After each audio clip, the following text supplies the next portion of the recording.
While New Parliament House attracts most of the attention in Canberra, one of the capital's best-loved buildings is Old Parliament House, which now houses the Museum of Australian Democracy. We caught up with Museum Experience Officer Jane to find out more about the building and museum. All right, this building opened on May 9th, 1927. It was always called a provisional parliament, though. It was never meant to be the permanent Parliament House. It was only meant to be used for about 50 years. However, it was used for 61 years. The architect was a government architect by the name of John Smith Murdoch, and initially he wasn't that thrilled about having to design the building.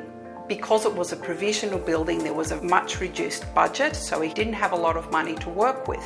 And he was also given some impossible tasks, such as build a building that people will respect as the seat of our federal government, but don't make it so people get too sentimental over it in case we need to knock it down. He failed on that one.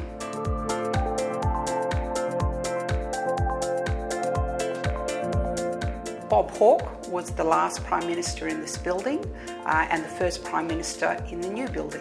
You might be surprised about Bob Hawke's office. It's quite plain, really. His advisors' offices are very, very tiny.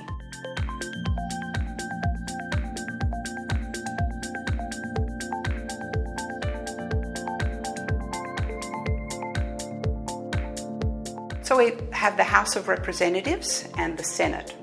Most people know the House of Representatives as the big green room. So this is where government is formed. The Senate represents the states, but really each house has equal power and they're there as a check and a balance for each other. On 2 occasions, Queen Elizabeth opened Parliament in this building, so there's an exhibition showing the areas that she would have used prior to going into the chamber to open Parliament. There's also some replicas of the crown jewels. One of our most popular exhibitions is Behind the Lines, which is the best of political cartoons from the previous year. We hold this every year. It begins in November with the announcement of the Cartoonist of the Year. There's also a small exhibition of the actual ABC studios that were used when this building was Parliament. Entry is free. For more ideas for amazing things to do in Canberra, visit our website.